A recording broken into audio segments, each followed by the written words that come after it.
Bonjour à tous, bienvenue ici sur le plateau de C'est quoi un ingénieur pour un nouveau numéro. Alors vous le savez, en ce moment c'est la grande période des salons d'orientation.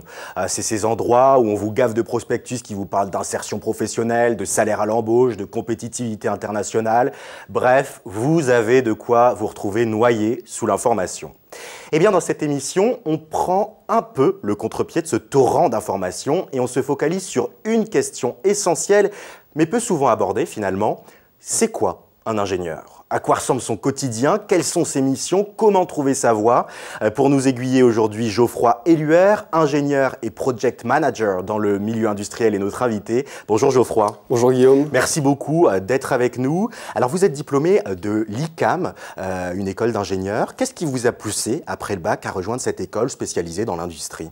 Alors moi je voulais être petit, je voulais être inventeur et puis je me suis tourné vers la passion du deux roues et j'avais vraiment à cœur de maîtriser la motorisation, etc. Et puis donc je réfléchissais après le bac à me spécialiser vraiment dans un métier très technique ou alors à m'ouvrir vers des études plus générales. Et puis j'ai rencontré des anciens élèves de l'ICAM qui m'ont orienté vers ce choix. Et c'était le bon choix pour moi puisque j'ai parcouru de nombreux sujets et puis ça m'a ouvert l'esprit. Alors à l'ICAM justement, vous vous êtes plutôt orienté dans l'industrie et le management. Qu'est-ce qui vous a poussé vers cette voie? Ça s'est fait avec l'expérience, vous savez. Ma première expérience professionnelle était ingénieur R&D chez Peugeot. Et puis de fil en aiguille, vous passez de métiers plus techniques vers des métiers plus de management de ces projets. Donc c'est évolutif. Ensuite, j'ai fait chef de projet pour des pompes, pour des Alstom Power, donc c'était des équipements pour les centrales électriques, puis ensuite pour des pipelines pour le pétrole. Donc c'était d'autres sujets, donc toujours dans le project management. Et ouais, on le voit, c'est ce que vous abordez en fait. Vous êtes ingénieur diplômé avec une formation plutôt dans l'industrie et derrière vous bossez dans le milieu de l'énergie, dans le milieu du pétrole, dans le milieu de la robotique aussi. Ça prouve que l'ingénieur, c'est un véritable couteau suisse? Oui, effectivement.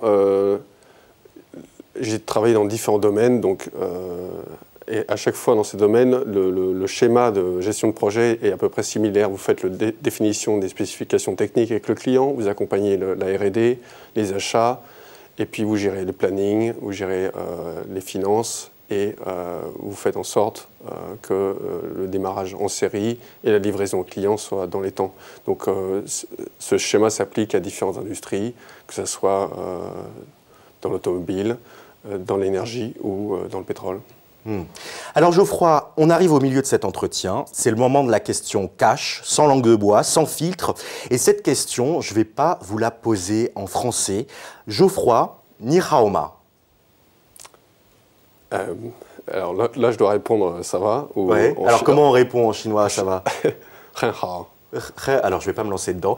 Mais blague à part, j'ai vu que vous avez suivi un cursus d'1 an à l'INALCO en mandarin. C'était dans quel but que vous avez fait cette formation en mandarin? Alors, suite à mes 3 ans d'expérience professionnelle en Chine, pour Peugeot puis Alstom, j'avais assimilé beaucoup de mandarin. Et puis, je m'étais efforcé d'apprendre cette langue pour communiquer avec mon entourage professionnel et aussi dans la vie de tous les jours. Et afin de valider ce cursus et cette expérience en mandarin, je suis rentré dans un cursus universitaire à l'INALCO pour valider à l'oral et à l'écrit le mandarin, et puis aussi pour pouvoir le valoriser sur mon expérience. D'accord. Donc c'est aujourd'hui une compétence que vous avez fait reconnaître et que vous pouvez utiliser dans vos CV. Oui, exactement. Dans mon dernier poste, je côtoie une clientèle chinoise avec qui je peux facilement alterner de l'anglais au mandarin. Et puis, c'est toujours bien de se rapprocher de ton client. Oui, tout à fait.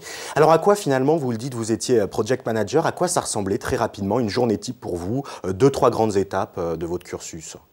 Il n'y a pas de journée type ingénieur. Vous avez des journées de déplacement, vous avez des journées de réunion, des journées d'études. Je pense qu'il faut avant tout être informé, se tenir informé dès le début de la journée. Il faut communiquer avec l'ensemble des équipes. il faut être au courant des derniers points bloquants, il faut fixer les actions et les priorités de la journée, et il faut accompagner les personnes, les équipes qui en ont besoin. Et c'est ça, je pense, être ingénieur, la journée.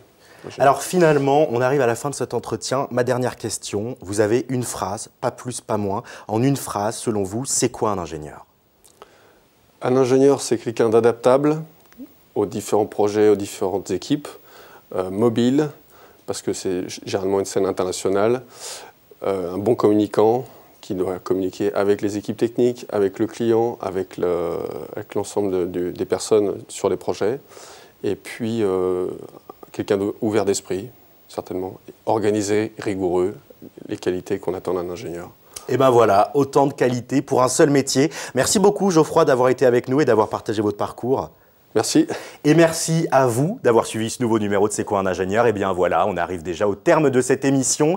Cet entretien nous a permis de découvrir finalement une nouvelle facette du job d'ingé, avec un côté gestion de projet. Avec vous Geoffroy, on a vu que l'ingénieur est un véritable couteau suisse qui peut s'épanouir dans plusieurs domaines très différents.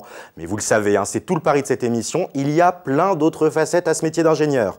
Je vous donne donc rendez-vous très vite, ici même sur ce plateau, pour un nouveau numéro de C'est quoi un ingénieur? Et d'ici là, rendez-vous sur demain.fr et mcetv.fr pour voir, revoir et partager à foison cette émission. Et rendez-vous sur mon blog, l'Ingénu Ingénieur. À très vite!